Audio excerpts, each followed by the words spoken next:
ತತ್ವಮಸಿ ಅಯಮಾತ್ಮ ಬ್ರಹ್ಮ ಪ್ರಜ್ಞಾನಂ ಬ್ರಹ್ಮ ಅಹಂ ಬ್ರಹ್ಮಾಸ್ಮಿ ಅಹಂ ಬ್ರಹ್ಮಾಸ್ಮಿ.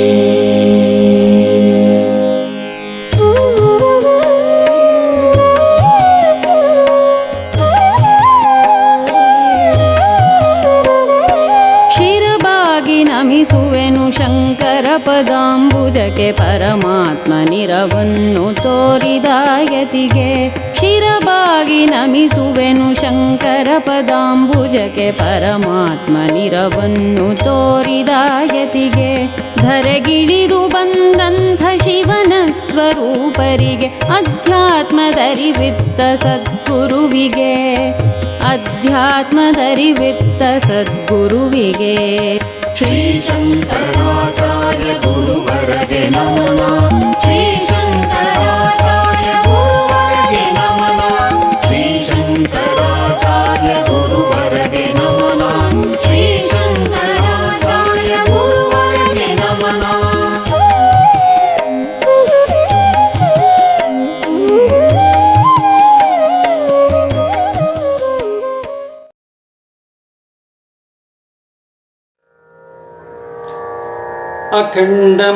ಅಖಂಡಮಂಡಲಾಕಾರಂ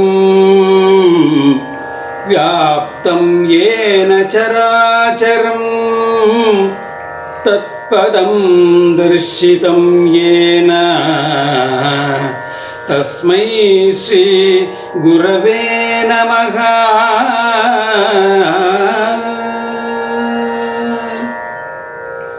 ತತ್ವವಿದನು ಶಂಕರಾರ್ಯನು ಆ ಮಂಡನಾರ್ಯಗೆ. ತತ್ವಮಸಿ ಮೊದಲಾದ ವಾಕ್ಯದ ತತ್ವವನ್ನು ಬೋಧಿಸುತ್ತ. ತತ್ವಮಸಿ ಮೊದಲಾದ ವಾಕ್ಯದ ತತ್ವವನ್ನು ಬೋಧಿಸುತ್ತ ವಿಜಯವನಾಂತನುತ್ಸವದೇ.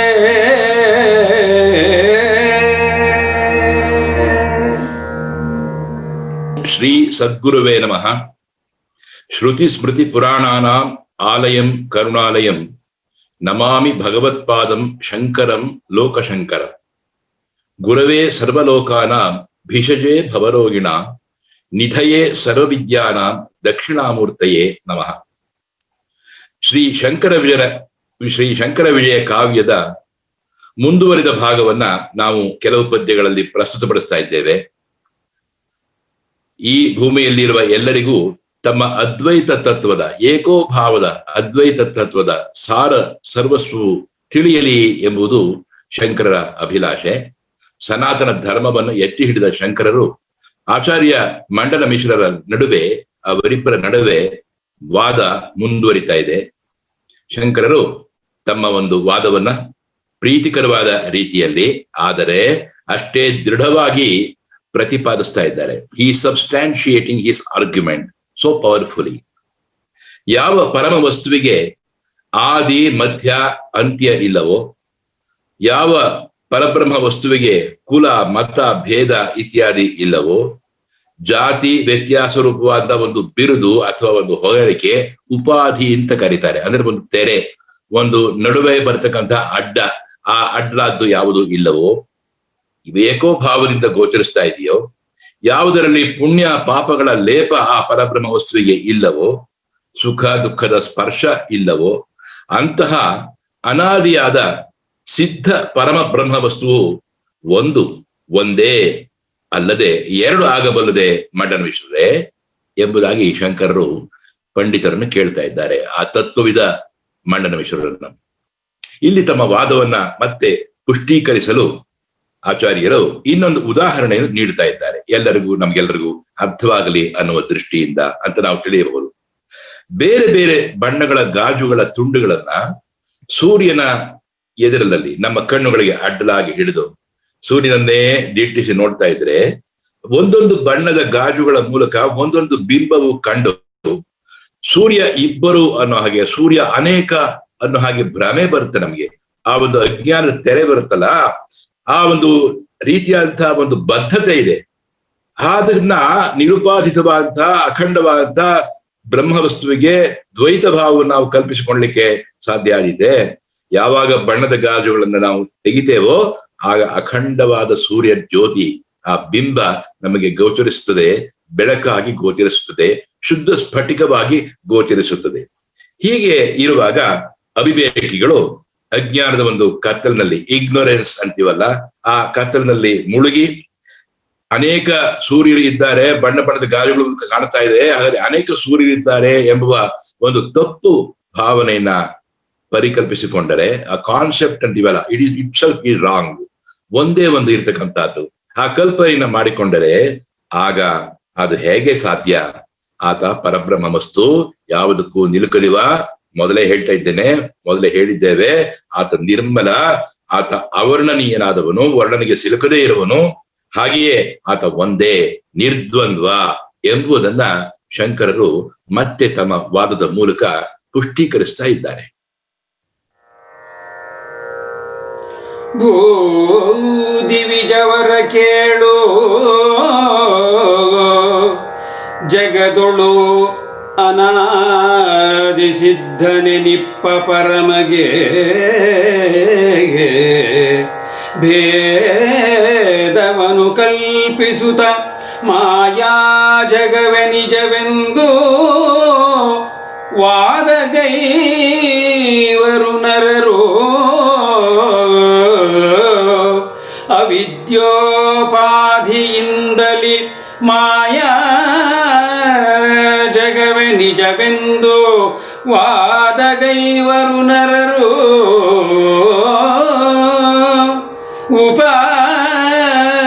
ಉಪಾಧಿಯಳಿಯಲು ಭೇದ ಭಾವನೆಯಡಗಿ ಪರತತ್ವಾರ್ಥರಂಜಿಪುದು.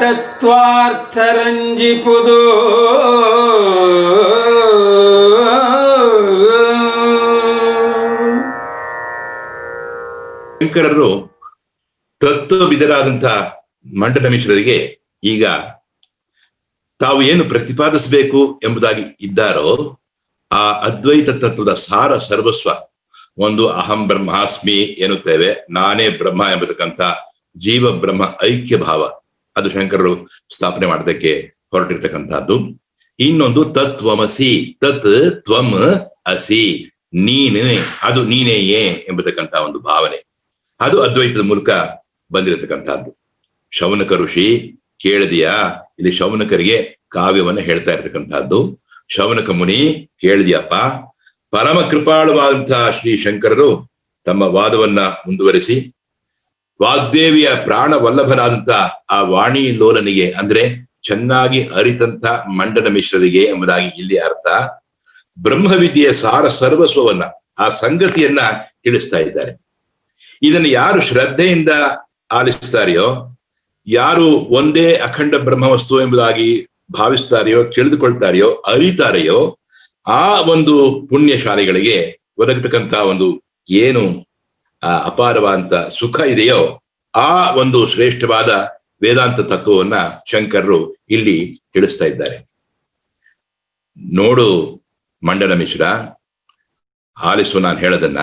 ಜಗತ್ತಿನಲ್ಲಿ ಯಾರು ಅನಾದಿ ಸಿದ್ಧನೋ, ಅಂದರೆ ಅನಾದಿ ಅಂದ್ರೆ ಆದಿ ಅಂತ್ಯ ಇಲ್ಲದ್ದು, ಮೂಲ ಇಲ್ಲದ್ದು, ಶಾಶ್ವತವಾದದ್ದು, ಅಂತಹ ಪರಬ್ರಹ್ಮ ವಸ್ತುವಿಗೆ ಭೇದವನ್ನು ಕಲ್ಪಿಸುತ್ತಾ, ಅಂದ್ರೆ ಜೀವ ಬ್ರಹ್ಮೈಕ್ಯ ಅಲ್ಲ ಎಂಬುದಾಗಿ ಹೇಳುತ್ತಾ, ದ್ವಂದ್ವವನ್ನು ಕಲ್ಪಿಸುತ್ತಾ, ಈ ಮಾಯಾ ಜಗತ್ತನ್ನಲ್ಲಿ ಇರ್ತಕ್ಕಂಥ ಅನಿತ್ಯವಾದಂತ ಜಗತ್ತು ಏನಿದೆಯೋ ಅದು ನಿಜ, ಇದು ನಿತ್ಯತೆ, ಇದಕ್ಕೆ ಕಾರಣ ನಮಗೆ ಬರತಕ್ಕಂತಹ ಒಂದು ಅವಿದ್ಯೆಯ ಒಂದು ಅಜ್ಞಾನ.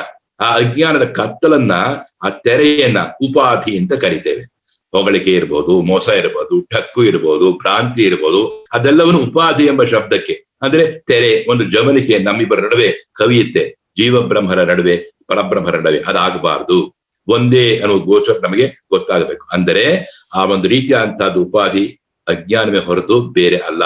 ಶಂಕರ ಹೇಳ್ತಾ ಇದ್ದಾರೆ, ಆ ದಿಟದ ಬೆಳಕು ನಮಗೆ ಕಂಡಾಗ, ಸತ್ಯದ ಒಂದು ಗೋಚರಿಸುವಿಕೆ ನಮಗೆ ಉಂಟಾದಾಗ, ಆ ತೆರೆ ಅಳಿದಾಗ ಭೇದ ಭಾವನೆ ಅಡಗುತ್ತದೆ, ಇಲ್ಲವಾಗುತ್ತದೆ.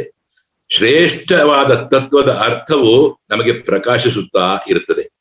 ಇದಕ್ಕೆ ಒಪ್ಪುವ ಹಾಗೆ ನಾವು ಉಪನಿಷತ್ತಿನ ಒಂದು ಸಾಲನ್ನು ನಾವು ಹೇಳಬಹುದು. ಹಿರಣ್ಮಯೇನ ಪಾತ್ರೇಣ ಸತ್ಯಸ್ಯಾಪಿ ಹಿತಂ ಮುಖಂ ತತ್ವಂ ಪೂಷನ್ ಅಪಾವೃಣು ಸತ್ಯ ಧರ್ಮಾಯ ದೃಷ್ಟಯೇ. ಕವಿದುಕೊಂಡಿರ್ತಕ್ಕಂಥ ಪಾತ್ರೆಯ ಮುಚ್ಚಳವನ್ನು ತೆಗಿ, ನಿನಗೆ ಪಾತ್ರೆಯಲ್ಲಿ ಇರತಕ್ಕಂಥ ಶುದ್ಧ ಸ್ಫಟಿಕವಾದಂಥ ನಿತ್ಯ ನಿರ್ಮಲವಾದಂಥ ಒಂದು ತತ್ವ ಗೋಚರಿಸುತ್ತೆ. ಇದನ್ನ ಶಂಕರರು ಹೇಳ್ತಾ ಇದ್ದಾರೆ. ಇನ್ನೊಂದು ಉದಾಹರಣೆಯನ್ನು ಶಂಕರರು ಹೇಳ್ತಾರೆ. ಒಂದು ದೀಪದ ಸೊಡರು ಬೆಳಗ್ತಾ ಇದೆ, ಆ ಸೊಡರು ಜ್ಯೋತಿ ಬೆಳಗ್ತಾ ಇದೆ. ಆ ದೀಪದ ಮೇಲೆ ರಂಧ್ರ ಇರತಕ್ಕಂಥ ಒಂದು ಪಾತ್ರೆಯನ್ನ, ನೆತ್ತಿಯಲ್ಲಿ ರಂಧ್ರವುಳ್ಳಂತ ಒಂದು ಪಾತ್ರೆ, ಆ ಪಾತ್ರೆಯನ್ನ ಮೆಲ್ಲಗೆ ಕವುಚಿದರೆ ಇಲ್ಲಿ ದೀಪ ಉರಿತಾ ಇದೆಯಲ್ಲ, ಅದರ ಪ್ರಭೆ ಇದೆಯಲ್ಲ, ಅದರ ನಾಲಿಗೆ, ಅದರ ಕಾಂತಿ, ಅದು ಆ ರಂಧ್ರದ ಮೂಲಕ ಹೊರಬಂದು ಅವು ಎರಡರ ಹಾಗೆ ಕಾಣುತ್ತೆ. ಒಂದು ದೀಪದ ಬೆಳಕು ಎರಡು ಹಾಗೆ ಕಾಣುತ್ತೆ, ಆ ಹೊರಭಾಗದಲ್ಲಿ ಹಾಗೆ ಕಾಣುತ್ತೆ. ಆ ಆಕಾರ ನಮ್ಗೆ ಗೊತ್ತಾಗುತ್ತೆ. ಅಂದ್ರೆ ಎರಡು ದೀಪ ಇದೆಯೇ ಎಂದು ನಮಗೆ ಗೋಚರವಾಗ್ತಾ ಹೋಗುತ್ತೆ. ಆ ಕಾಣತಕ್ಕಂಥ ಪಾತ್ರೆ ಏನಿದೆಯಲ್ಲ, ಅದು ತೆರೆ, ಅದೇ ಉಪಾಧಿ ಅಂತಕ್ಕಂಥದ್ದು, ಅದೇ ಅಜ್ಞಾನ. ಅದನ್ನು ಅಳಿಬೇಕು. ಅಖಂಡವಾದ ಸತ್ಯದ ಜ್ಯೋತಿ, ಆ ಸ್ಫಟಿಕವಾದಂತಹದ್ದು, ಆ ಪ್ರಭೆ ನಮಗ್ ಕಾಣಬೇಕು. ಅದು ಸತ್ಯ ಆಗ್ಬೇಕು. ಅದೇ ತಾನೇ ನಮಗೆ ಬೇಕಾದ್ದು ದಿಟ ಅನ್ನೋದು. ಅದೇ ತಾನೇ ಒಂದೇ ದೀಪ, ಒಂದೇ ಬೆಳಕು, ಒಂದೇ ತತ್ವ, ಒಬ್ಬನೇ ಪರಬ್ರಹ್ಮ ವಸ್ತು ಎಂಬುದಾಗಿ ಶಂಕರರು ಮತ್ತೆ ಉದಾಹರಣೆಯ ಮೂಲಕ ತತ್ವವಿದ ಮಂಡನ ಮಿಶ್ರರಿಗೆ ತಿಳಿಸ್ತಾ ಇದ್ದಾರೆ. ಅದರಂತೆಯೇ ಅವಿದ್ಯೆ, ಅಜ್ಞಾನದ ಪರಿಣಾಮ. ನಾವು ಯಾವಾಗ ಹೇಳ್ತೇವೆ ಅಜ್ಞಾನ ತಿಮಿರಾಂಧಸ್ಯ ಜ್ಞಾನಾಂಜನ ಶಲಾಕಯ ತಸ್ಮೈ ಶ್ರೀ ಗುರವೇ ನಮಃ ಎಂದು ನಾವು ಹೇಳ್ತೇವಲ್ಲ, ಅಲ್ಲಿ ಆ ಅವಿದ್ಯೆಯನ್ನು ಹೋಗಲಾಡತಕ್ಕಂಥ ಗುರು ನಮಗೆ ಬೇಕು ಅಂತ ಗುರು ಶಂಕರಲ್ಲಿ ಬಂದು ಮಂಡನ ಮಿಶ್ರರ ಎದುರಿಗೆ ಅವರಿಗೆ ಕವಿದಿರ್ತಕ್ಕಂಥ ಅಜ್ಞಾನ ಹೋಗಲಾಡಿಸುವುದಕ್ಕೆ ತತ್ವಮಸಿ ಸಾರಾರ್ಥವನ್ನು ಹೇಳ್ತಾ ಇದ್ದಾರೆ ನೋಡಿ. ಒಂದೇ ಒಂದು ಆ ಅವಿದ್ಯೆಯ ಅಜ್ಞಾನದ ಪರಿಣಾಮ ಏನಿದೆಯೋ ಅದು ನಿರ್ಮಲವಾದಂತಹ ಒಂದು ಆತ್ಮನಲ್ಲಿ ಭಿನ್ನ ಭಾವನೆಯನ್ನ ಒದಗಿಸ್ತಾ, ಭಿನ್ನ ಭಾವನೆ ತರ್ತಾ, ಆ ಜೀವೇಶ್ವರ ಭಾವ ಏನಿದೆಯೋ ಅದು ಆತನ ಒಂದು ಅಜ್ಞಾನ ಹೋದಾಗ ಮಾತ್ರ ಅದರ ಫಲ ಎನ್ನುವ ಹಾಗೆ ಅವನು ಅಜ್ಞಾನದ ಫಲವಾಗಿ ದುಃಖದಲ್ಲಿ ಮುಳುಗ್ತಾನೆ. ಇಗ್ನೋರೆನ್ಸ್ ಲೀಡ್ಸ್ ಟು ಸಾರೋ ಅನ್ನೋ ಹಾಗೆ ಆ ದುಃಖದ ಕಡಲಿನಲ್ಲಿ ಅವನು ಮುಳುಗ್ತಾನೆ. ಮತ್ತೆ ಮತ್ತೆ ಅದೇ ಅಜ್ಞಾನ, ಅದೇ ಅವಿದ್ಯೆ ಅವನ ದುಃಖಕ್ಕೆ ಅದು ಕಾರಣವಾಗತ್ತೆ. ಅದೇ ಒಂದು ಜವನಿಕೆ ಆಗುತ್ತೆ, ಅಂದ್ರೆ ತೆರೆ ಆಗುತ್ತೆ. ಆ ಅಜ್ಞಾನವನ್ನ ಅಳಿಸ್ಬೇಕು ನಾವು. ಗುರುವಿನ ನಿರ್ಮಲವಾದ ಬೋಧನೆಯಿಂದ, ತಿಳಿವಿಕೆಯಿಂದ ಆ ಅಜ್ಞಾನವನ್ನ, ignorance is the cause of sorrow ಅನ್ನೋದನ್ನ ಮತ್ತೆ ಮತ್ತೆ ಅರಿತುಕೊಂಡು, ಆ ಅರಿತ ನಂತರ ಆ ದುಃಖ ಕಾರಣವಾದಂತಹ ಮಂಡನ ಮಿಶ್ರರೇ ಆ ದುಃಖವನ್ನು ನಾವು ಅಳಿಸ್ಕೋಬೇಕು. ಇದನ್ನ ತೊಳೆದು ಅದ್ವೈತದ ಬೆಳಕು ನಮಗೆ ಸ್ವೀಕೃತ ಆಗಬೇಕು ಮಂಡನ ಮಿಶ್ರರೇ ಎಂಬುದಾಗಿ ಚಂದ್ರಶಂಕರರು ಮಂಡನ ಮಿಶ್ರರಿಗೆ ತಮ್ಮ ವಾದವನ್ನ ಮಂಡಿಸ್ತಾ ಇದ್ದಾರೆ. ಒಟ್ಟು ಇಲ್ಲಿ ನಾವು ದರ್ಶಿಸಿದ್ದು ಏನು? ಹಾಗಾದ್ರೆ ನಾವು ಕಂಡದ್ದೇನು? ದೀಪಕ್ಕೆ ರಂಧ್ರವಿರುವ ಪಾತ್ರೆ ಕವಿಚಿತ್ತು ಮೆಲ್ಲಗೆ. ಅದನ್ನು ತೆಗೆದಾಗ ಎರಡು ದೀಪ ಅಂತ ನಮಗೆ ಏನು ಭ್ರಮೆ ಇತ್ತೋ ಅದು ಹೋಗಿ ಒಂದೇ ದಿಟವಾಗಿ ಬೆಳಗ್ತಾ ಇರ್ತಕ್ಕಂಥ ಜ್ಯೋತಿ ಎಂಬುವ ಅರಿವು, ಬೆಳಕಿನ ತೆರೆ ಹೋಗಿ ಬೆಳಕು ನಿರ್ಮಲವಾಗಿ ಗೋಚರಿಸುತ್ತೆ ನೋಡಿ. ಆ ಸೊಡರು, ಆ ದೀಪ, ಆ ಜ್ಯೋತಿ ಅದು ಕಾಣುವ ಹಾಗೆ ದ್ವಂದ್ವ ಭಿನ್ನ ಭಾವನೆಗೆ ಕಾರಣವಾದ ಅವಿದ್ಯೆಯನ್ನ, ಅಜ್ಞಾನವನ್ನ ಹೋಗಲಾಡಿಸಿಕೊಂಡಾಗ ಆ ಮೌಢ್ಯ ಹೋಗಿ ನಿಶ್ಚಲವಾದ ಆತ್ಮನಿಗೆ ಭಿನ್ನ ಭಿನ್ನತೆ ಅಂದ್ರೆ ಭೇದ ಏನೂ ಇಲ್ಲ ಅನ್ನೋದು ಅಳೆದು ನಿಜಸ್ವರೂಪದ ಏಕೋಭಾವದಿಂದ ಪ್ರಕಾಶಿಸುವ ಸುಖ ನಮಗೆ ಲಭ್ಯ ಆಗುತ್ತದೆ.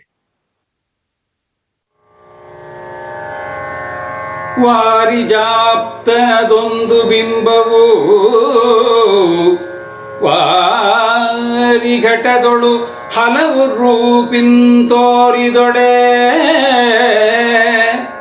ದಿವಸಾಧಿಪರು ಹಲರೆಂದು ಭಾವಿಪರೇ ಭೂರಿ ಸಚರಾಚರದೋಳ್ ಆತ್ಮನು ತೋರಿದೊಡೆ ತಾಂ ಭಿನ್ನನಾಗಿಯೇ ತೋರಿದೊಡೆ ಸೇರಲರಿಬುದೆ ಭಿನ್ನ ಭಾವವ ಭಿನ್ನ ತತ್ವದಲ್ಲಿ.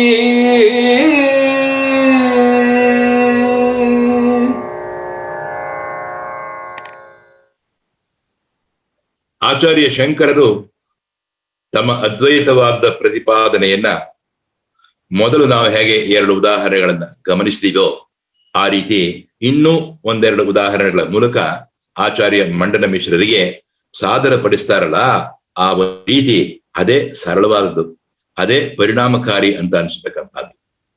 ಒಂದು ವಾರಿ ಘಟ ಅಂದ್ರೆ, ವಾರಿ ಅಂದ್ರೆ ನೀರು, ನೀರು ತುಂಬಿದ ಘಟ ಅಂದ್ರೆ ಮಡಕೆ. ಆ ಪಾತ್ರೆಗಳಲ್ಲಿ ಘಟದಲ್ಲಿ, ಆ ವಾರಿಯ ಘಟದಲ್ಲಿ ಅಂದ್ರೆ ನೀರು ತುಂಬಿದ ಮಡಕೆಯಲ್ಲಿ ಸೂರ್ಯನನ್ನ ನಾವು ಕಾಣುವಾಗ ಅದು ತೆರೆ ತೆರೆಯಾಗಿ ಹೇಗೆ ಬಿಂಬಿಸುತ್ತದೆಯೋ ನೀರು, ಹಾಗೆ ಸೂರ್ಯನ ಬಿಂಬವು ಕೂಡ ಅನೇಕ ರೂಪಗಳಲ್ಲಿ ತೋರುವ ಹಾಗೆ ಕಾಣುತ್ತೇವೆ.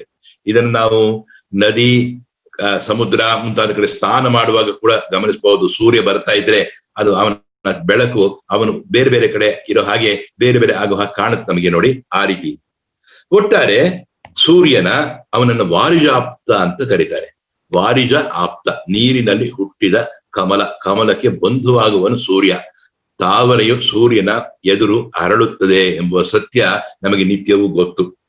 ಆದ್ದರಿಂದಾಗಿ ಅನೇಕ ಬಿಂಬಗಳು ಹಾಗೆ ಬಿಂಬಿಸುತ್ತಾ ನೀರಿನಲ್ಲಿ, ಆ ನೀರಿನ ಮಡಕೆಯಲ್ಲಿ ಬಿಂಬಿಸುತ್ತಾ ಇರುವಾಗ ಒಂದು ಆ ಒಂದು ಇರ್ತಕ್ಕಂಥ ಒಂದು ನಮಗೆ ಬಾಧಿಸ್ತಕ್ಕಂಥದ್ದು 2, 1, 3 ಹೀಗೆ ನಮಗೆ ಗೊತ್ತಾಗೋದು ಸಹಜ ಆಗುತ್ತದವೇ? ಅದು ಸಮಂಜಸವೋ? Is it relevant? Is it truth? ಅದು ಸತ್ಯವೇ? ಅದು ಸರಿಯೇ? ಅಲ್ಲ. ಅದೇ ರೀತಿ ಅಸಂಖ್ಯಾತವಾದಂಥ ಒಬ್ಬ ಸಿದ್ಧರು ಹಲವರು ಇದ್ದಾರೆಂದು ಸೂಚಿಸುವುದು ಸಮಂಜಸಾದಿದೆ. ಒಬ್ಬರೇ ಶಂಕರರು, ಇನ್ಯಾರು ಆ ಜಾಗಕ್ಕೆ ಬರ್ಲಿಕ್ಕೆ ಆಗುದಿಲ್ಲ. ಒಬ್ಬರೇ ಶಂಕರರು ಅನ್ನೋದು ನಮಗೆ ಗೊತ್ತಾಗ್ಬೇಕು. ಅದೇ ಅದ್ವೈತ, ಒಬ್ಬನೇ ಏಕೋ ಆತ್ಮ ಅಂತಕ್ಕಂಥದ್ದು. ಆ ರೀತಿ ಅಸಂಖ್ಯಾತವಾದ ಒಂದು ಚರಾಚರ ವಸ್ತುಗಳಲ್ಲಿ, ಪದಾರ್ಥಗಳಲ್ಲಿ ತುಂಬಿರ್ತಕ್ಕಂಥ ಒಂದು ಆತ್ಮನು ತಾನು ಬೇರೆ ಬೇರೆ ರೀತಿಯಾಗಿ ತೋರಿದರೆ, ಭಿನ್ನನಾಗಿ ತೋರಿದರೆ, ಆ ಮಾತ್ರಕ್ಕೆ ಒಬ್ಬನೇ ಪರಮಾತ್ಮ ಬೇರೆ ಬೇರೆ ರೀತಿಯಾಗಿ ಬೇರೆ ಬೇರೆ ರೂಪಗಳಲ್ಲಿ ತೋರಿಸುತ್ತಾನೆ ಎಂಬುದನ್ನ ಯಾರು ಭೇದವಿರದೆ, ಅಂದ್ರೆ ಭಿನ್ನತೆ ಇದೆ ಏನು ತಿಳಿತಾನೆಯೋ ಅದು ಸರಿಯೇ? ಅದು ತರವೇ ಆಚಾರ್ಯರೇ? ನೀರಿನ ಮಡಕೆಯಲ್ಲಿ, ವಾರಿ ಘಟದಲ್ಲಿ ಅಂದ್ರೆ ಆ ಮಡಕೆಯಲ್ಲಿ ಒಬ್ಬನೇ ಸೂರ್ಯ, ಅವನೇ ಬಿಂಬಿತ ಆಗಿರ್ತಕ್ಕಂಥದ್ದು. ಅದು ಬೇರೆ ಬೇರೆಯಾಗಿ ಕಾಣ್ತಾ ಇದೆ, ಅದು ನಮ್ಮ ಭ್ರಮೆ ಅಷ್ಟೇ. ಒಬ್ಬನೇ ಸೂರ್ಯ ಎಂಬತಕ್ಕಂಥದ್ದನ್ನ ನಾವು ಆ ಘಟವನ್ನು ಒಡೆದು ಬಿಟ್ವಿ ಇಟ್ಕೊಳ್ಳೋಣ. ನೀರಿನ ಮಡಕೆಯನ್ನ ಒಡೆದ್ವಿ, ನೀರು ಆಚೆಗೆ ಬಂದೋಯ್ತು.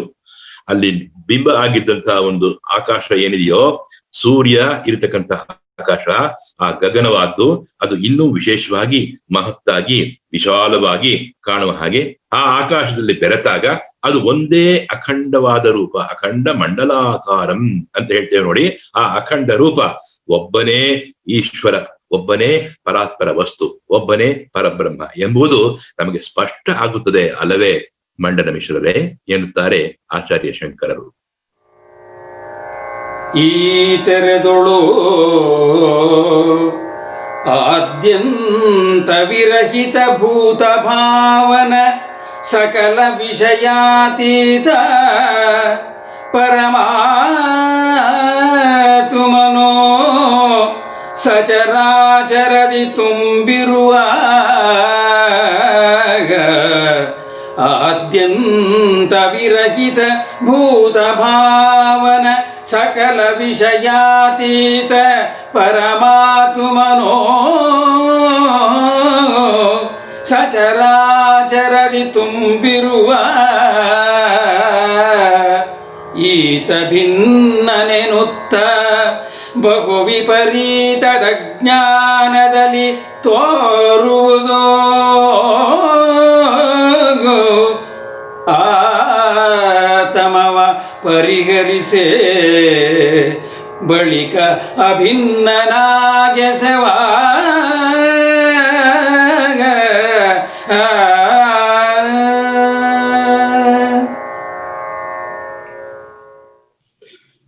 ಹೀಗೆಯೇ ಅಂದ್ರೆ ನಾವು ಹಿಂದೆ ಹೇಗೆ ಉದಾಹರಣೆಯನ್ನು ಕೊಟ್ಟವೋ ಆ ರೀತಿ ಈ ರೀತಿಯಲ್ಲಿ ಆದಿ ಅಂತ್ಯ ರಹಿತನಾಗಿರ್ತಕ್ಕಂಥವನು ಸಕಲ ಚರಾಚರ ಪ್ರಾಪ್ತವಾದಂಥ ಆ ಪರಾತ್ಪರ ವಸ್ತು ಇದ್ದಾನಲ್ಲ, ಎಲ್ಲೆಡೆಯೂ ಹರಡಿದಾನಲ್ಲ ಆ ಮಹಾನ್ ಭಾವ ಪರಾತ್ಪರ ವಸ್ತು ಆ ಪರಮಾತ್ಮ ಎಂಬುದಾಗಿ ನಾವು ಭಾವಿಸುವಾಗ ಆತನು ಸರ್ವವ್ಯಾಪ್ತ ಗುಣ ಇದೆಯಲ್ಲ, ನಾವು ಅದನ್ನ ಯಾವ ರೀತಿ ಹೇಳ್ತೇವೆ, 3 ವಿಧದಲ್ಲಿ ಹೇಳ್ತೇವೆ ನೋಡಿ. Omnipotent, omnipresent, omniscient. Omnipresent ಎಂಬತಕ್ಕಂಥದ್ದೇ ಸರ್ವವ್ಯಾಪ್ತ ಗುಣ ಎಂಬುದು, ಎಲ್ಲೆಡೆಯೂ ಇದ್ದಾನವನು ಅನ್ನೋದು. ಆ ಏಕೋ ಭಾವ, ಏಕೋ ಗುಣ, ಒಂದೇ ಒಬ್ಬನೇ ಎಂಬತಕ್ಕಂಥ ನೀರಿನ ಮಡಕೆಯಲ್ಲಿ ಆ ವಾರಿ ಘಟ್ಟದಲ್ಲಿ ಕಂಡ ಬಿಂಬಗಳ ಹಾಗೆಯೇ ತೋರಿದ, ಆದರೆ ಆತ ಅಖಂಡ ಎಂಬತಕ್ಕಂಥದ್ದು. ಶಬ್ದ ರೂಪ ಸ್ಪರ್ಶ ವಿಷಯಗಳಿಗೆ ನಿಲುಕದೆ ಇರುವವನು ಎಂಬತಕ್ಕಂಥದ್ದು. ವಿಪರೀತವಾದ ಜ್ಞಾನ ಎನ್ನುವ ಹಾಗೆ ಇರತಕ್ಕಂಥದ್ದು.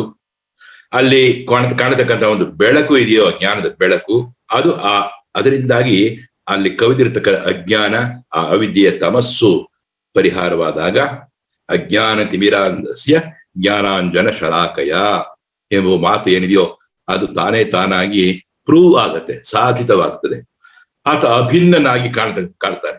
ಆ ಅಭಿನ್ನನಾಗಿ ಕಾಣ್ತಕ್ಕಂಥ ಪ್ರಕಾಶಿಸುವನ ಆ ಪರಾತ್ಪರ ಇವನು ಕೇವಲ ಜೀವ ಬ್ರಹ್ಮೈಕ್ಯ ಭಾವದಿಂದ ಒಬ್ಬನೇ. ಇವನು ಎರಡಲ್ಲ, ಜೀವ ಬ್ರಹ್ಮೈಕ್ಯ ಭಾವದಿಂದ, ಜೀವ ಈಶ್ವರ ಐಕ್ಯ ಭಾವದಿಂದ ಒಬ್ಬನೇ ಎಂಬುದು ಕೂಡ ಅರಿವಾಗುತ್ತೆ. ಇದೇ ಅದ್ವೈತ ಸ್ವರೂಪ ಎಂಬತಕ್ಕಂಥದ್ದು. ಇದೇ ಅದ್ವೈತ ಸ್ವರೂಪ, ಎರಡಲ್ಲದ್ದು ಒಂದು ಎಂಬತಕ್ಕಂಥದ್ದು. ಶಂಕರರು ನುಡಿಯುವ ಹಾಗೆ ನಿತ್ಯದ ಬದುಕಿನಲ್ಲಿ ಕಾಣುವ ಕನಸು ನಮಗೆ ಏನು ಗೋಚರವಾಗ್ತದೋ ಆ ಕನಸನ್ನ ಕುರಿತು ಅನಲೈಸ್ ಮಾಡ್ತಾರೆ, ಅಂದ್ರೆ ವಿಶ್ಲೇಷಿಸ್ತಾರೆ. ಸ್ವಪ್ನದಲ್ಲಿ ಕಾಣತಕ್ಕಂಥ ಸುಖ ದುಃಖ ಏನೇನಿದೆಯೋ ದೃಶ್ಯಗಳು ಅದು ನಿಜದ ಅನುಭವದಲ್ಲಿ ದಿಟ ಆಗುತ್ತದೆಯೇ ಎಂಬುವಾಗಿ ಪ್ರಶ್ನೆ ಮಾಡ್ತಾರೆ ಶಂಕರರು. ಕನಸು ನನಸು ಬೇರೆಯೇ. ಮನಸ್ಸು ಬುದ್ಧಿ ಚಿತ್ತ ಇಂದ್ರಿಯಗಳ ಅಹಂಕಾರದ ವಿಕಾರವೇ ಕನಸಿನ ರೂಪ ತಾಳುತ್ತದೆ ಎಂಬ ತಿಳಿಯಾದ ಸತ್ಯವನ್ನ ಶಂಕರರು ಮನಗಾಣಿಸ್ತಾರೆ. ಅದು ನಿಜವೂ ಹೌದು, ಅದು ದಿಟ ಆಗಿರುವುದಿಲ್ಲ. ಅದೇ ರೀತಿಯಲ್ಲಿ ಆ ಶರೀರ ಅಥವಾ ಅದಕ್ಕೆ ಸಲ್ಲಿಸ್ತಕ್ಕಂಥ ಒಂದು ಹಣ, ಏನೋ ಒಂದು ಸುಖವೋ ದುಃಖವೋ, ಒಂದು ಮನೋವಿಕಾರ, ಭಿನ್ನತೆ, ಭೋಗ ವಸ್ತು ಮೊದಲಾದಂತಹದ್ದು, ಆ ವಸ್ತುಗಳನ್ನು ಅನುಭವಿಸುತ್ತೇನೆ ಎಂಬುವ ಭಾವನೆ ಇದೆಯಲ್ಲ, ಅದು ಓನ್ಲಿ ಎ ಫೀಲಿಂಗ್. ಆ ಭಾವನೆ ಕನಸೆ, ಅದು ದಿಟವಲ್ಲ. ಆ ಭಾವನೆ ಕೂಡ ಇಂದ್ರಿಯ ಕರಣಗಳ ವಿಕಾರ ಮಾಯೆ ಅಷ್ಟೇ ವಿನಃ ದಿಟದಲ್ಲಿ ಅಲ್ಲ, ಸತ್ಯದಲ್ಲಿ ಅಲ್ಲ.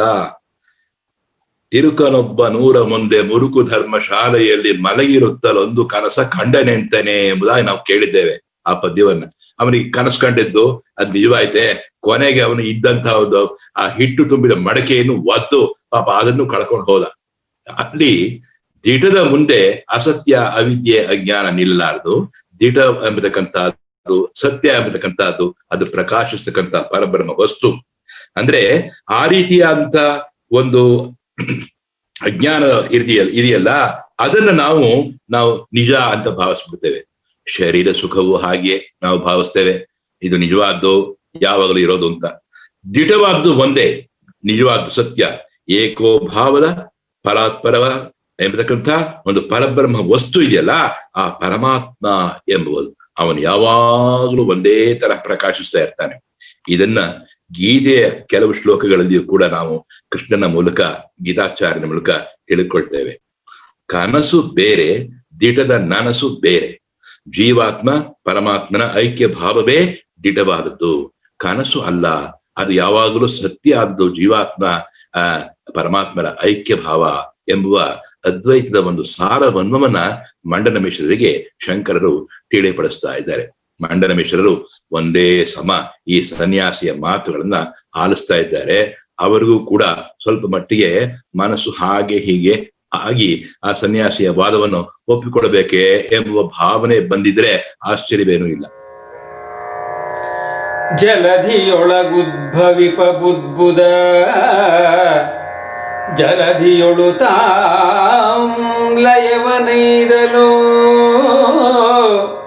ಜಲಧಿಯೊಳಗುದ್ಭವಿಪ ಬುದ್ಬುದ ಜಲಧಿಯೊಳು ತಾಂ ಲಯವನೈದಲೋ ಜಲಧಿಗಹುದೇ ಲಯವೋ ಪರಿಕಿಸಲು ಆ ಪ್ರಕಾರದಿ ಜಲಜ ಜಾಂಡವನೇಕವೋ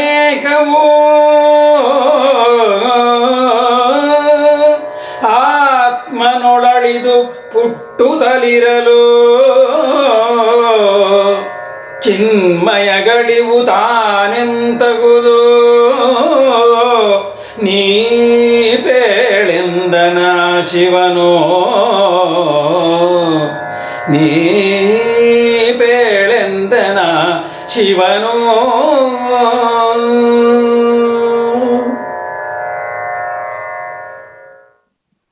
ಆಚಾರ್ಯ ಶಂಕರರು ಮಂಡನ ಮಿಶ್ರರು ಇವರಿಬ್ಬರ ನಡುವಣ ಸಂವಾದ ಮುಂದುವರೆದಿದೆ. ಒಂದು ಸಮುದ್ರ ಇದೆ ಅಂತ ಇಟ್ಕೊಳ್ಳೋಣ, ಒಂದು ಕಡಲು ಸಮುದ್ರ ಅಂತೀವಿ. ಅದರಲ್ಲಿ ಹುಟ್ಟತಕ್ಕಂತಹದ್ದು, ಉದ್ಭವಿಸ್ತಕ್ಕಂತಹದ್ದು ಅನೇಕ ಬುದ್ಬುದಗಳು ಅಂತಾರೆ, ಅಂದ್ರೆ ಗುಳ್ಳೆಗಳು, ನೀರು ಗುಳ್ಳೆಗಳು. ಬುದ್ಬುದ ಅಂದ್ರೆ ನೀರು ಗುಳ್ಳೆಗಳು ಅಂತ. ಆ ನೀರು ಗುಳ್ಳೆಗಳು ಆ ರೀತಿ ಹುಟ್ಟುತ್ತವೆ, ಕ್ಷಣಾರ್ಧದಲ್ಲಿಯೇ ಕರಗಿ ಹೋಗುತ್ತವೆ, ಅಳಿಯುತ್ತವೆ, ಮತ್ತೆ ಹುಟ್ಟುವಿಕೆ ನಾವು ನೋಡುತ್ತೇವೆ ಅಲ್ಲವೇ? ಅದ್ ನೋಡ್ತಾ ಇರ್ತೀವಲ್ವೇ? ಗುಳ್ಳೆಗಳು ಹೀಗಿದ್ದರೂ ಕೂಡ ಕಡಲಿನಲ್ಲಿ ತಾವು ನಾಶವಾಗುತ್ತವೆ, ಅದು ಹಾಗೆ ಆಗುತ್ತದೆಯೇ ವಿನಃ ಸಮುದ್ರಕ್ಕೆ ಏನಾದರೂ ಲಯ ಎಂಬತಕ್ಕಂಥದ್ದು ಒದಗುತ್ತದೆಯೇ? ಗುಳ್ಳೆಗಳಿಗೆ ಲಯವಾಗುತ್ತದೆ ವಿನಃ, ಗುಳ್ಳೆಗಳು ನಾಶವಾಗುತ್ತೆಯೇ ವಿನಃ ಸಮುದ್ರ ಏನು ಆಗುವುದಿಲ್ಲವಲ್ಲ ಅಲ್ಲವೇ? ಅದೇ ರೀತಿ ಎಷ್ಟೋ ಬ್ರಹ್ಮಾಂಡಗಳು ಮೆನಿ ಕಾನ್ಸ್ಟಲೇಷನ್ಸ್ ಅಂತ ಹೇಳ್ತೀವಿ ನಾವು. ಈಗ ನಮ್ಮದು ಆಕಾಶದ ಗಂಗೆ ಅಂತ ಹೇಳ್ತಾರೆ, ಮಿಲ್ಕಿ ವೇ ಎಂಬುದಾಗಿ ಆಸ್ಟ್ರೋನಾಮಿಯಲ್ಲಿ ಹೇಳ್ತಾರೆ ಒಂದು ಬ್ರಹ್ಮಾಂಡ. ಎಷ್ಟೋ ಬ್ರಹ್ಮಾಂಡಗಳು ಆತ್ಮನಲ್ಲಿ, ಅಂದ್ರೆ ಚಿನ್ಮಯ ನಿಶ್ಚಲ ಸ್ವರೂಪ ಪರಮಾತ್ಮನಲ್ಲಿ ಹುಟ್ಟಿ ತೋರಿ ಅಡಗಿ ಹೋಗ್ತಾ ಇರ್ತವೆ. ಗುಳುಗಳ ಹಾಗೆ ಬರ್ತಾ ಇರುತ್ತೆ, ಹೋಗ್ತಾ ಇರುತ್ತೆ, ಬರ್ತಾ ಇರುತ್ತೆ, ಹೋಗ್ತಾ ಇರುತ್ತೆ. ಹೀಗಿದ್ರೂ ಕೂಡ ಪರಮಾತ್ಮ ಎಂಬತಕ್ಕಂಥವನು, ಆ ಪರಬ್ರಹ್ಮ ವಸ್ತುವಿಗೆ ಈ ಯಾವುದೇ ವಿಕಾರಗಳು, ಯಾವುದೇ ರೀತಿಯಾಗಿ ಲೇಪ ಆಗುವುದಿಲ್ಲ.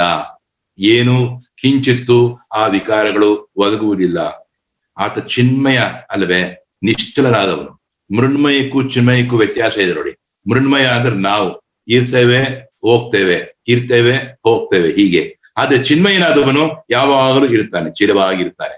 ಆ ರೀತಿ ಆ ಚಿನ್ಮಯನಾದವನಿಗೆ ಅಳಿವು ಇದೆ ಎಂಬುದನ್ನ ನೀವು ತಪ್ಪಾಗಿ ಮಂಡನ ಮಿಶ್ರರೇ ನೀವು ಭಾವಿಸ್ತೀರಲ್ಲ ಎಂಬುದಾಗಿ ಶಂಕರರು ಹೇಳ್ತಾ, ಪರಶಿವ ಸ್ವರೂಪಿಯಾದಂತ ಆ ಶಂಕರರು ಮಂಡನ ಮಿಶ್ರಿಗೆ ಹೇಳ್ತಾ ಇದ್ದಾರೆ, ಪರಿಪರಿಯ ಈ ರೀತಿ ಸಚರಾಚರ ವಸ್ತುಗಳಲ್ಲಿ ಇದ್ದು ಬೆರೆತ ಹಾಗೆ ಇದ್ದು ಬೆರೆಯದೆಯೇ, ಬೆರೆತ ಹಾಗೆ ಇದ್ದು ಬೆರೆಯದೆಯೇ, ಅನನ್ಯ ಸ್ವರೂಪನಾಗಿ ಇದ್ಕೊಂಡು, ರೂಪರಹಿತನಾಗಿ ಇದ್ಕೊಂಡು, ಸರಳವಾಗಿ ಇದ್ಕೊಂಡು, ಶ್ರೇಷ್ಠನಾಗಿ ಇದ್ಕೊಂಡು, ಜ್ಯೋತಿ ಪ್ರಕಾಶವೇ ರೂಪವಾಗಿ ಉಳ್ಳವನು, ಜ್ಯೋತಿಯ ಪ್ರಕಾಶವೇ ರೂಪವಾಗಿ ಉಳ್ಳವನು, ಅಖಂಡವಾಗಿ ಹೊರಗೆ ಒಳಗೆ ಸ್ಥೂಲ ಸೂಕ್ಷ್ಮ ಸ್ವರೂಪದಲ್ಲಿ ತಾನಾಗಿ ತುಂಬಿ ಇರುತ್ತಾ.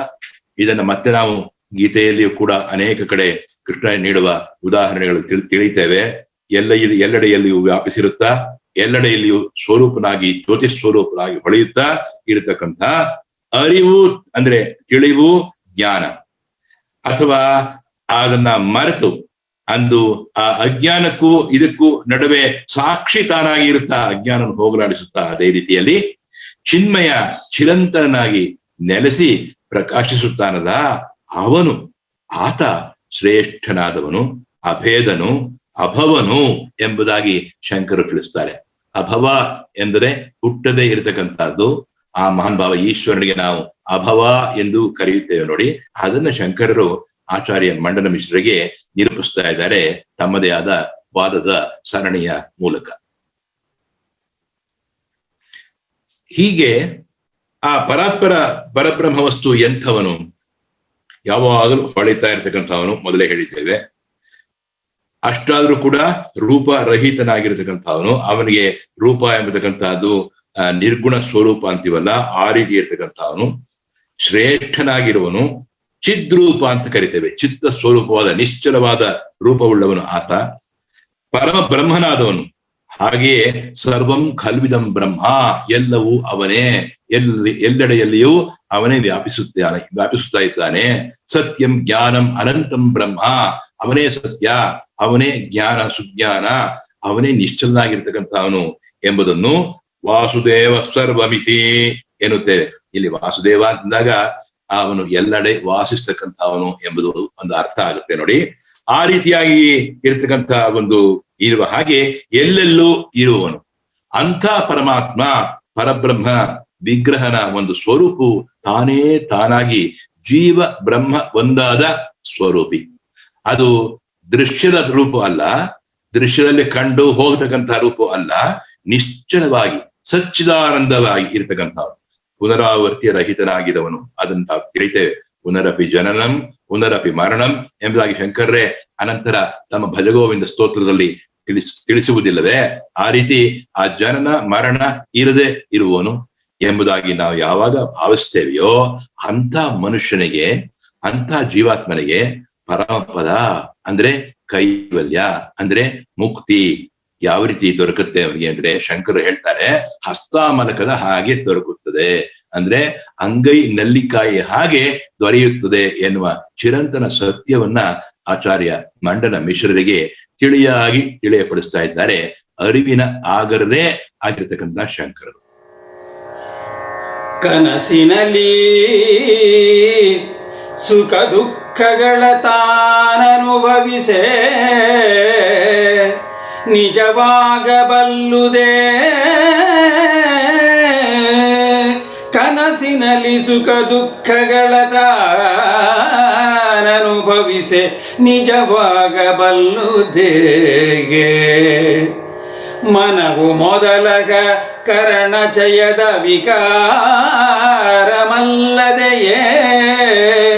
ತನುವ ಧನಕನಕಾದಿ ವಸ್ತುವನು ಅನುಭವಿಸೆನೆಂದೆಂಬ ಭಾವನೆ. ಕನಸದಲ್ಲದೇಗೆ ನಿಜವು ತಾನಲ್ಲೆಂದನಾಯತಿಪ.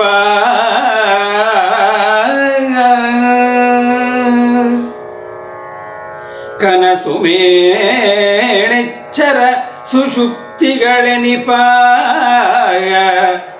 ಅವಸ್ಥಾತ್ರಯ ವಿಕಾರಗಳಿನಿತು ಹೊದ್ದದ ದುಃಖ ಸುಖಗಳ ಮೂಲವೆಂದೆನಿಪ. ಎಚ್ಚರ ಸುಷುಪ್ತಿಗಳೆನಿಪ ಅವಸ್ಥಾತ್ರಯ ವಿಕಾರಗಳಿನಿತು ಹೊದ್ದದ ದುಃಖ ಸುಖಗಳ ಮೂಲವೆಂದೆನಿಪ. ಜನನ ಮರಣವಿಲ್ಲದ ಜನನ ಮರಣ ವಿಕಾರವಿಲ್ಲದ ಘನಚಿನಾತ್ಮನ ಬೆರೆತು ಮೋಕ್ಷವನು ಅನುವಿನಿಂಪಡೆಯುವುದು ಮನುಜಗೆ ಪರಮ ಪುರುಷಾರ್ಥ.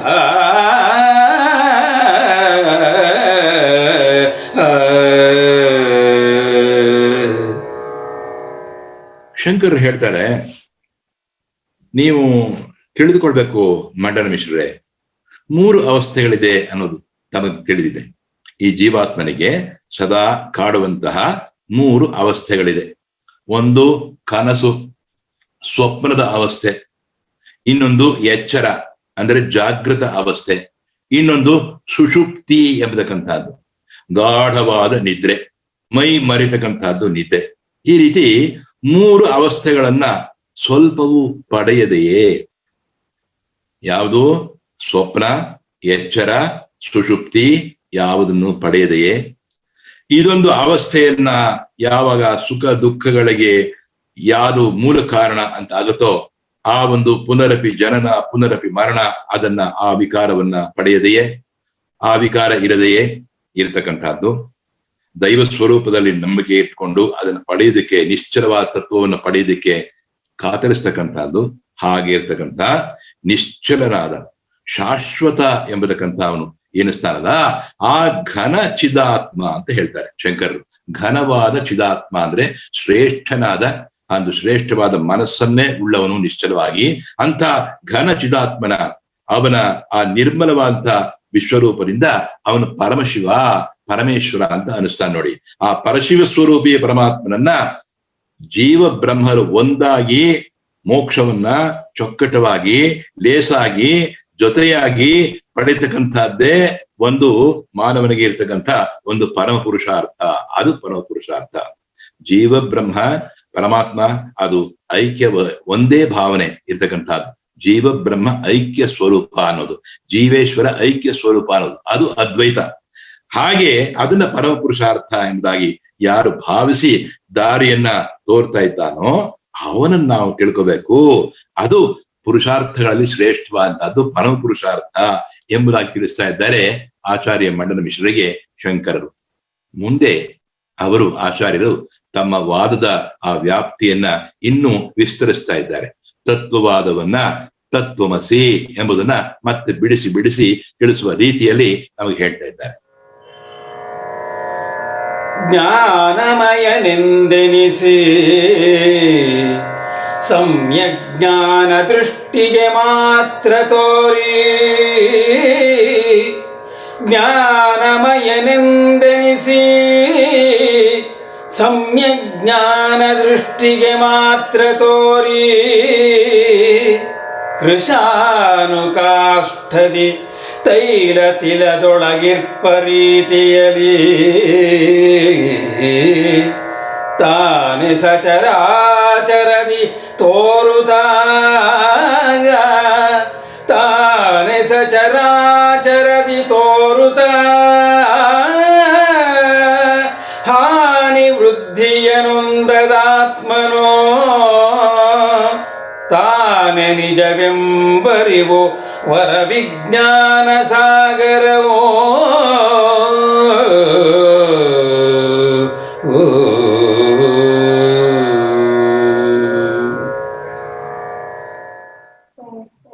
ಈಗ ನಮಗೆ ಮತ್ತೆ ಬರ್ತಕ್ಕಂಥದ್ದನ್ನ ಈ ಪದ್ಯಗಳಲ್ಲಿ ಮುಂದೆ ನಾವು ತಿಳಿತಾ ಹೋಗ್ತೇವೆ. ಶಂಕರರ ಮೂಲಕ ಮಂಡನ ಮಿಶ್ರರು ನಿಶ್ಚಲವಾಗಿ ಆಲಿಸ್ತಾ ಇದ್ದಾರೆ. ನಾವು ತಿಳಿದಿದ್ದೇವೆ ಮಂಡನ ಮಿಶ್ರರ ಸನಿಹದಲ್ಲಿ ಸ್ವಲ್ಪ ಸನಿಹ ಹಿಂದೆಯೇ ಆ ತಾಯಿ ಇದ್ದಾಳೆ, ಮಂಡನ ಮಿಶ್ರರ ಮಡದಿ ಉಭಯ ಭಾರತೀ ದೇವಿ. ಆಮೇಲೆ ಅದು ಅವಳದ್ದು ಕೆಲವು ಪ್ರಶ್ನೆಗಳು ಬರುತ್ತೆ, ಅದು ಈಗ ನಾವು ತಗೊಂಡಿಲ್ಲ. ಅಜ್ಞಾನ ನಾಶಕವಾದ ವಿಜ್ಞಾನಮಯನೆಂದು ಪ್ರಸಿದ್ಧವಾದಂತ ಯಾವುದು ಭೇದ ಭಾವನೆ ಎಂಬುವ ಉಪಾಧಿ ಅಂದ್ರೆ ಆ ತೆರೆ, ಅಜ್ಞಾನದ ತೆರೆ, ಆ ಹೋಳಿಕೊಳ್ತಕ್ಕಂಥದ್ದಾರೆ ಹೊಂದದೇ ಇರ್ತಕ್ಕಂಥದ್ದು, ಅದು ಇಲ್ಲದೆ ಇರುವ ಆ ತೆರೆ ಅಳಿದ ಉಪಾಧಿ ಅಳಿದಂತಹದ್ದು. ಉಪಾಧಿ ಅಂದ್ರೆ ಒಂದು ತೆರೆ ಅಂತ ಹೇಳ್ತೇವೆ, ಒಂದು ಜಮರಿಕೆ ಅಂತ ಹೇಳ್ತೇವೆ. ಅದು ಇಲ್ಲದೆ ಇರುವ ಸರ್ವಥಾ ಉತ್ತಮವಾದಂತಹದ್ದು, ಯಾವಾಗಲೂ ಉತ್ತಮವಾದ ಒಂದು ಸುಜ್ಞಾನ, ಒಂದು ದೃಷ್ಟಿ, ಆ ಸುಜ್ಞಾನದ ದೃಷ್ಟಿ ತೋರುವನಾಗಿ. ವಿಜ್ಞಾನ ಅಂದಾಗ ವಿಶೇಷವಾದ ಜ್ಞಾನ ಅಂತೇವೆ, ಸುಜ್ಞಾನ ಅಂದಾಗ ಆ ವಿಜ್ಞಾನದಿಂದ ಪಡೆಯತಕ್ಕಂಥ ಒಂದು ಅಚ್ಚುಕಟ್ಟಾದ ತಿಳುವಳಿಕೆ, ನಾಲೆಡ್ಜ್ ಅಂತ ಹೇಳ್ತೇವೆ. ಟು ನೋ, ತಿಳಿಯುವುದಕ್ಕೆ. ಆ ನಾಲೆಡ್ಜ್ ಅನ್ನೋದನ್ನ, ತಿಳಿವಿಕೆಯನ್ನ ನಾವು ಯಾವ ರೀತಿ ಪ್ರಯೋಗಿಸ್ತೇವೆಯೋ, ಎಷ್ಟರ ಮಟ್ಟಿಗೆ ಬಳಸ್ತೇವೆಯೋ ಅದು ವಿಸ್ಡಮ್ ಎನಿಸುತ್ತದೆ, ಅದು ಪ್ರಜ್ಞೆ ಎನಿಸುತ್ತದೆ. ಅದನ್ನ ಶಂಕರರು ಒತ್ತಿ ಹೇಳ್ತಾ ಇದ್ದಾರೆ ತಮ್ಮ ಅದ್ವೈತವಾದದಲ್ಲಿ ನಾವು ತಿಳ್ಕೋಬಹುದು. ಅಂದ್ರೆ ಆ ಸುಜ್ಞಾನ ದೃಷ್ಟಿ ಅದಕ್ಕೆ, ಆ ಸುಜ್ಞಾನ ದೃಷ್ಟಿಗೆ ಮಾತ್ರ ತೋರುವಂತಹವನಾಗಿ ಸಮ್ಯಕ್ ಜ್ಞಾನ ಅಂತಲೂ ಕರೀತಾರೆ ಶಂಕರರು. ಸಮ್ಯಕ್ ಜ್ಞಾನ ಅಂತಂದಾಗ ಪೂರ್ಣ ಸ್ವರೂಪದ ಜ್ಞಾನದ ಆ ದೃಷ್ಟಿಗೆ ತೋರುವನಾಗಿ. ಅಲ್ಲಿ ಅಖಂಡತ್ವ ಇದೆ ಅನ್ನೋದು ನಾವು ಗಮನಿಸ್ಬೇಕು, ಬೇರೆ ಬೇರೆ ತರಹ ಅಲ್ಲ. ಅದು ಸಮ್ಯಕ್ ಜ್ಞಾನ. ಸಮ್ಯಕ್ ಅಂದ್ರೆ ಪೂರ್ಣವಾದದ್ದು, ಅಖಂಡವಾದದ್ದು, ಆ ತರ. ಅದ್ ಹೇಗೆ ಶಂಕರ್ ಹೇಳ್ತಾರೆ. ಈಗ ಒಂದು ಕಟ್ಟಿಗೆ, ಒಂದು ಕಾಷ್ಠ ಅಂತೀವಿ. ಆ ಕಟ್ಟಿಗೆ ಅಂತಂದಾಗ ನಾವು ಒಣಗಿದ ಕಟ್ಟಿಗೆ, ಆ ಕಟ್ಟಿಗೆಯಲ್ಲಿ ಅಗ್ನಿ, ಬೆಂಕಿ ಹೊರಗಿನ ದೃಷ್ಟಿಗೆ ಕಾಣದೇ ಇದ್ದರೂ ಕೂಡ ಒಳಗೆ ತುಂಬಿ ಇರುವ ಹಾಗೆ. ಹೋಮವನ್ನ ಮಾಡ್ತೇವೆ, ಯಾಗವನ್ನು ಮಾಡ್ತೇವೆ, ಅಲ್ಲಿ ನಾವು ಕಟ್ಟಿಗೆಗಳನ್ನು ಉಪಯೋಗಿಸ್ತೇವೆ. ಮೊದಲು ಕಟ್ಟಿಗೆ ಇತ್ತು, ಆ ಕಟ್ಟಿಗೆಯಲ್ಲಿ ಅವ್ಯಕ್ತವಾಗಿ ಅಡಗಿದ್ದ ಬಡಬಾನಲ ಅಂದ್ರೆ ಬೆಂಕಿ ಒಳಗೆ ತುಂಬಿಕೊಂಡಿದೆಯೇ, ಹೊರಗೆ ಕಾಣ್ತಾ ಇಲ್ಲ. ಅದೇ ರೀತಿ ಎಳ್ಳಿನಲ್ಲಿ ಅಂದ್ರೆ ತಿಲ ಅಂತ ಹೇಳ್ತೇವೆ, ಎಳ್ಳು. ಆ ಎಳ್ಳಿನಲ್ಲಿ ತೈಲ ತುಂಬಿ ಇರುವ ರೀತಿಯಲ್ಲಿ ಹೊರನೋಟಕ್ಕೆ ಅದು ಎಳ್ಳಾಗಿ ಕಾಣುತ್ತೆ. ಅದನ್ನ ಅರೆದಾಗ ನಮಗೆ ಎಳ್ಳೆಣ್ಣೆ, ಅದು ಎಳ್ಳು ಜಿಡ್ಡು ಪದಾರ್ಥ ಇದೆ ಎಣ್ಣೆ ಗೊತ್ತಾಗುತ್ತೆ ಅಂತ ಹೇಳ್ತೇವೆ ನೋಡಿ.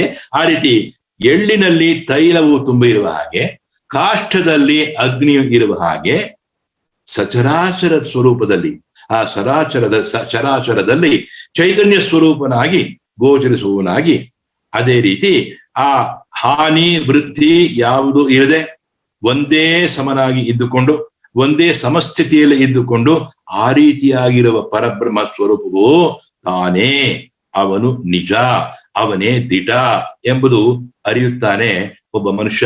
ಆ ರೀತಿ ಅರ್ಥವನ್ನು ಮಾಡಿಕೊಳ್ಳೋದಕ್ಕೆ ಪ್ರಯತ್ನವನ್ನ ಸತತವಾಗಿ ಮಾಡ್ತಕ್ಕಂಥ ಅದೇ ತತ್ ತ್ವಮ ಅಸಿ, ತತ್ವಮಸಿ, ಅದು ನೀನೇ ಆಗಿದ್ದೀಯೇ. ಇದು ಅದ್ವೈತದ ಸಾರವಾದ ಅರ್ಥ. ಅದ್ವೈತದ ಸಾರಾರ್ಥ ಹೀಗೆ ತಿಳಿಯ ಬರುತ್ತದೆ ಎನ್ನುತ್ತಾರೆ ಶಂಕರರು ಆಚಾರ್ಯ ಮಂಡನ ಮಿಶ್ರರಿಗೆ ತಮ್ಮ ವಾದದ ಮೂಲಕ ತಿಳಿಯಪಡಿಸುತ್ತಾರೆ. ಗುರುತರದ ಸುಜ್ಞಾನ ದೀಪ್ತಿಯೇ ಪರಮ ಪುರುಷಾರ್ಥೈಕ ಸಾಧನವೋ, ಸುಜ್ಞಾನ ದೀಪ್ತಿಯೇ ಪರಮ ಪುರುಷಾರ್ಥೈಕ ಸಾಧನವೋ, ಅರುಗಲೇನೋ ಅದ್ವೈತ ತತ್ವವ ತಿಳಿಯುವುದೇ ಜ್ಞಾನ, ಅದ್ವೈತ ತತ್ವವ ತಿಳಿಯುವುದೇ ಜ್ಞಾನ. ಪರಿಕಿಸಲು ಜೀವೇಶ್ವರೈಕ್ಯವೇ ಸುರುಚಿರಾದ್ವೈತಾಖ್ಯ ತತ್ವವೋ, ಜೀವೇಶ್ವರೈಕ್ಯವೇ ಸುರುಚಿರಾದ್ವೈತಾಖ್ಯ ತತ್ವವೋ, ಭರಿತ ಪರಬ್ರಹ್ಮ ತಾನೆಂಬರಿವೆ ಪರಮಾರ್ಥ.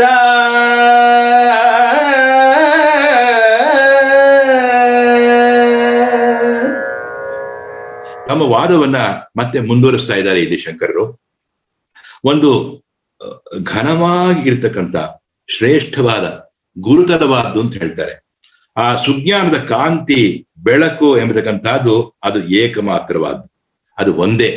ಅದೇ ಪರಮ ಪುರುಷಾರ್ಥ ಸಾಧನ. ಬೆಳಕನ್ನು ನಾವು ಕಂಡುಕೊಂಡಾಗ ಅಜ್ಞಾನದ ಕತ್ತಲೆಯ ಕಡೆಗೆ ನಾವು ಮುಖವನ್ನು ಮಾಡುವುದೇ ಇಲ್ಲ ಎಂಬುದು ನಿಶ್ಚಲವಾದಂತಹದ್ದು ಮಾತು. ಪರಮ ಪುರುಷಾರ್ಥ ಸಾಧನವಾದ್ದೇ ಸುಜ್ಞಾನದ ಕಾಂತಿ, ಆ ದೀಪ್ತಿ. ಗುರುತರದ ಸುಜ್ಞಾನ ದೀಪ್ತಿಯೇ ಪರಮ ಪುರುಷಾರ್ಥ ಐಕ ಸಾಧನ, ಏಕ ಸಾಧನ. ಅರುಹಲೇನು ಅದ್ವೈತ ತತ್ವ ತಿಳಿಯುವುದೇ ಜ್ಞಾನ ಎನ್ನುತ್ತಾರೆ ಶಂಕರರು ತಮ್ಮ ಈ ಒಂದು ಪದ್ಯದ ಮೂಲಕ. ಪರಿಕಿಸಲು ಅಂದ್ರೆ ಪರೀಕ್ಷಿಸುವಾಗ, ಇದನ್ನು ನಾವು ಮನಗಾಣುವಾಗ, ಜೀವೈಶ್ವರ್ಯ ಐಕ್ಯವೇ ಸುರುಚಿರ ಅದ್ವೈತ ತತ್ವವು. ಸುರುಚಿರ ವಿಶೇಷವಾದ ಕಾಂತಿಯುಳ್ಳಂತ, ಸ್ಪಷ್ಟವಾಗಿರ್ತಕ್ಕಂಥ, ನಿಖರವಾಗಿರ್ತಕ್ಕಂಥ ಅದು ಅದ್ವೈತ ತತ್ವ. ಅದರ ಭರಿತನಾಗಿರ್ತಕ್ಕಂಥ ಪರಬ್ರಹ್ಮ ಯಾರಿದ್ದಾನೋ, ಪರಾತ್ಪರ ವಸ್ತು ಯಾರಿದ್ದಾನೋ ಅದನ್ನ ತಿಳಿತಕ್ಕಂಥದ್ದೇ ಪರಮಾರ್ಥ. ಇದು ಶಂಕರರು ಮಂಡಿಸ್ತಕ್ಕಂಥ ವಾದ. ಅದ್ವೈತವನ್ನ ತಿಳಿಯುವುದೇ ಜ್ಞಾನ, ಇದನ್ನು ಬಿಡತಕ್ಕಂಥದ್ದೇ ಅಜ್ಞಾನ. ವಿಶೇಷವಾಗಿ ಹೇಳೋದೇನಿದೆ, ಮಧ್ಯದಲ್ಲಿ ಎಲ್ಲೋ ಪ್ರಾಪ್ತವಾದಂತಹ ಭೇದ ಭಾವ ಇದೆಯಲ್ಲ, ಅದ್ವೈತ, ಆ ಅಜ್ಞಾನ, ಅದನ್ನ ನಾವು ನಾಶ ಮಾಡಿಕೊಳ್ಬೇಕು. ಅದು ಅಳಿದು, ಅದು ನಶಿಸಿ ಸಹಜವಾದ ಪರಬ್ರಹ್ಮ ವಸ್ತುವೇ ತಾನು ಅಂದು ಎಂಬುದಾಗಿ ತಿಳಿಯತಕ್ಕಂಥ ಅದ್ವೈತದ ಭಾವನೆ ಇದೆಯಲ್ಲ, ಅದು ಗುರುತರದ ಸುರುಚಿರ ಕಾಂತಿಯುಳ್ಳಂತಹ ಸುಜ್ಞಾನ. ಆ ಅದ್ವೈತ ಭಾವವೇ ಜ್ಞಾನ. ಇದನ್ನು ಇನ್ನೂ ನಾವು ತೀಡಿ ನೋಡುವುದಾದರೆ, ವಿಮರ್ಶೆ ಅಂದ್ರೆ ತೀಡೋದು ಅಂತ ಅರ್ಥ. ವಿಮರ್ಶೆ ಅನ್ನೋ ಪದವನ್ನು ವಾಲ್ಮೀಕಿ ರಾಮಾಯಣದಲ್ಲಿ ಮೊದಲಿಗೆ ಹನುಮಂತ ಹೇಳ್ತಾನೆ. ನಾನ್ ಹೇಗೆ ವಿಮರ್ಶೆ ಮಾಡ್ಲಿ ತಾಯಿ ಸೀತಾದೇವಿಯನ್ನ ಈ ಶಿಂಶಿಪಾ ವೃಕ್ಷದಿಂದ ನೋಡ್ತಾ ಇದ್ದೇನಲ್ಲ ಅಂತದ್ದು. ಅಂದ್ರೆ ಅಲ್ಲಿ ವಿಮರ್ಶೆ ಅನ್ನೋದು ಸತ್ಯವನ್ನ ನೋಡ್ತಕ್ಕಂಥ ರೀತಿ. ಈ ರೀತಿ ನಾವು ವಿಮರ್ಶೆ ಮಾಡುವಾಗ ಜೀವೈಶ್ವರ ಐಕ್ಯ ಭಾವವೇ ವಿಶೇಷವಾದ ಅದ್ವೈತ. ಇದನ್ನು ಶಂಕರರು ಎಸ್ಟಾಬ್ಲಿಷ್ ಮಾಡ್ತಾ ಇದ್ದಾರೆ, ಸಬ್ಸ್ಟ್ಯಾನ್ಶಿಯೇಟ್ ಮಾಡ್ತಾ ಇದ್ದಾರೆ ಆಚಾರ್ಯ ಮಂಡನ ಮಿಶ್ರರಿಗೆ. ಸಕಲ ಚರಾಚರ ಭರಿತನಾದ ಪರಬ್ರಹ್ಮವೇ ತಾನು, ಅದು ನಾನು ಖಂಡಿತ ಅದಾಗಿದ್ದೇನೆ ಎಂಬುದನ್ನು ತಿಳಿಯುವಂತ ಜ್ಞಾನ ಇದೆಯಲ್ಲ, ಅದು ಅದ್ವೈತ, ಅಹಂ ಬ್ರಹ್ಮಾಸ್ಮಿ ಎಂಬತಕ್ಕಂಥದ್ದು. ಅದನ್ನ ಅದೇ ರೀತಿ ತತ್ವಮಸಿ ಅಂದ್ರೆ ನೀನು ಅದೇಯೇ, ತತ್ ತ್ವಂ ಅಸಿ ಎಂಬುದನ್ನು ತಿಳಿತಕ್ಕಂಥದ್ದೆಲ್ಲ ಅದು ಅದ್ವೈತದ ಸಾರಾರ್ಥ. ಹೀಗೆ ಸಕಲ ಚರಾಚರ ಭರಿತವಾದದ್ದ ಪರಬ್ರಹ್ಮವೇ ತಾನು ಎಂಬುವ ಒಂದು ಅರಿವು ಮೂಡುತ್ತಲ್ಲ, ಆ ಅರಿವು ಅಖಂಡವಾಗಿ ಮೂಡುತ್ತಲ್ಲ, ಅದು ನಿಜವಾದ ಪರಮಾರ್ಥ, ಪರಮಭಾವ, ಶ್ರೇಷ್ಠವಾದ ಭಾವ, ಮೋಕ್ಷದಡಿಗೆ ಸಾಕತಕ್ಕಂಥ ಪಥ. ಅದೇ ಸತ್ಯ, ಸತ್ಯವೇ ದೈವ ದರ್ಶನ, ಇದು ದೇವರು ಎಂಬತಕ್ಕಂಥ ಒಂದು ಭಾವನೆ. ಆ ದೇವರು ಎಂಬುವ ಒಂದು ಕಲ್ಪನೆಯನ್ನ ದಿಟ ಮಾಡಿಕೊಳ್ಳೋದಕ್ಕೆ ಅದ್ವೈತವನ್ನ ಇಷ್ಟು ಚೆನ್ನಾಗಿ ನಾವು ಆಶ್ರಯಿಸುತ್ತೇವೆ, ನಾವೇ ನಾವಾಗಿ ಬೆಳಗುತ್ತೇವೆ ಎಂದು ಶಂಕರರು ಮತ್ತೆ ಮತ್ತೆ ಮಂಡನ ಮಿಶ್ರರಿಗೆ ತಿಳಿಪಡಿಸ್ತಾ ಇದ್ದಾರೆ ವಿಧ ವಿಧ ನಿದರ್ಶನಗಳ ಮೂಲಕ. ಅರಿಯದ ಸಾಯುಜ್ಯವೆಂದೊಡೆ ಬೆರೆಗುದ ಬ್ರಹ್ಮದೊಳಗೆ, ಅದರೊಳು ಬೆರೆತ ಬಳಿಕ ಆ ಬ್ರಹ್ಮವೇ ತಾನಲ್ಲದಿನ್ನೇನೋ, ಪರಿಪರಿಯ ವೇದಾಂತ ವಾಕ್ಯದ ನೆರವೇ, ಪರಿಪರಿಯ ವೇದಾಂತ ವಾಕ್ಯದ ನೆರವಿ ಇದ ಬೋಧಿಪುದು ನರರು ಇದನರಿದ ಬಳಿಕ, ಅಡಗುವುದು ಭೇದ ಭ್ರಾಂತಿ ಮನದೊಳಗೆ.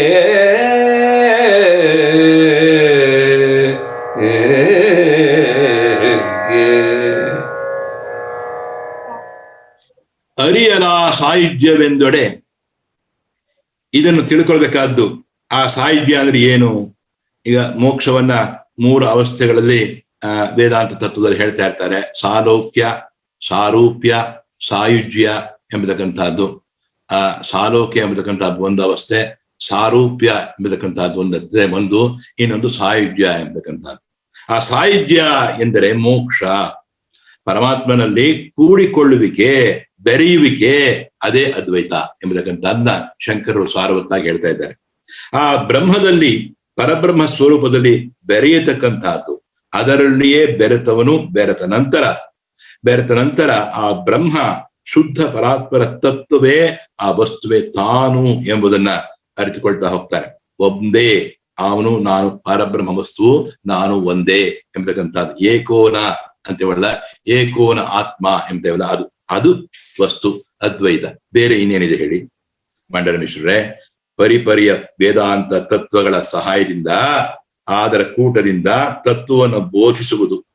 ಇದನ್ನು ಭಕ್ತರು ಅಥವಾ ಮಾನವರು ಅರಿತ ಬಳಿಕ ತಾನೇ ತಾನಾಗಿ ಭೇದದ ಅಂದ್ರೆ 2, ಒಂದಲ್ಲ 2 ಎಂಬ ಭ್ರಮೆ ಮನಸ್ಸಿನಲ್ಲಿ ಎಲ್ಲಿ ಇತ್ತೋ ಅದು ಅಡಗಿ, ಅದು ಅಳಿದು, ಅದು ನಶಿಸಿ ಒಂದೇ ಅದ್ವೈತ, ಏಕಂ ಅದ್ವೈತಂ, ಒಂದೇ ಅದ್ವೈತ ಎಂಬುದನ್ನು ತಿಳಿತೇವಲ್ಲ, ತಿಳಿಯುತ್ತದೆಯಲ್ಲ.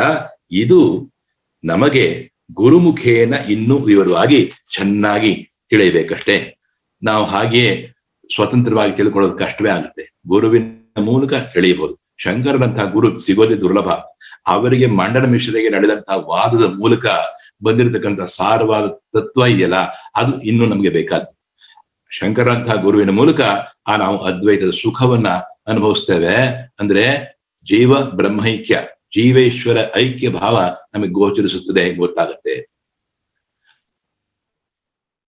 ಜೀವನದ ಗುರಿಯನ್ನು ಬಾಲ್ಯದಲ್ಲೇ ಅರಿಯುತ್ತ ಪರಮ ಪದಕ್ಕೆಂದು ಸನ್ಯಾಸ ಪಡೆದು, ಜೀವನದ ಗುರಿಯನ್ನು ಬಾಲ್ಯದಲ್ಲೇ ಅರಿಯುತ್ತ ಪರಮ ಪದಕ್ಕೆಂದು ಸನ್ಯಾಸ ಪಡೆದು, ತಿರುಗಿ ಭಾರತದ ಉತ್ತಗಲದೊಳಗೆಲ್ಲ ಪರತತ್ವದರ್ಥವನ್ನು ಬಿತ್ತರಿಸಿದವಗೆ, ಪರತತ್ವದರ್ಥವನ್ನು ಬಿತ್ತರಿಸಿದವಗೆ. ಶ್ರೀ ಶಂಕರಾಚಾರ್ಯ ಗುರುವರಗೆ ನಮನ, ಶ್ರೀ ಶಂಕರಾಚಾರ್ಯ ಗುರುವರಗೆ ನಮನ, ಶ್ರೀ ಶಂಕರಾಚಾರ್ಯ ಗುರುವರಗೆ ನಮನ, ಶ್ರೀ ಶಂಕರಾಚಾರ್ಯ ಗುರುವರಗೆ ನಮನ.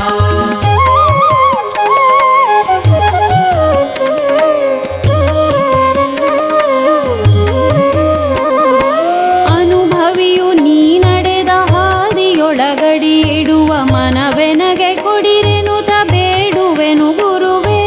ಅನುಭವಿಯು ನೀ ನಡೆದ ಹಾದಿಯೊಳಗಡಿ ಇಡುವ ಮನವೆನಗೆ ಕೊಡಿರೆನುತ ಬೇಡುವೆನು ಗುರುವೇ. ಅನವರತ ನಿಮ್ಮ ನಾಮ ಸ್ಮರಣೆ ಬಿಡದಂತೆ, ಅನವರತ ನಿಮ್ಮ ನಾಮ ಸ್ಮರಣೆ ಬಿಡದಂತೆ ಅನುನಯದಿ ನಡೆವಂತೆ ನೀನೆಮ್ಮ ಹರಸು, ಅನುನಯದಿ ನಡೆವಂತೆ ನೀನೆಮ್ಮ ಹರಸು. ಶ್ರೀ ಶಂಕರಾಚಾರ್ಯ ಗುರುವರಗೆ ನಮನ.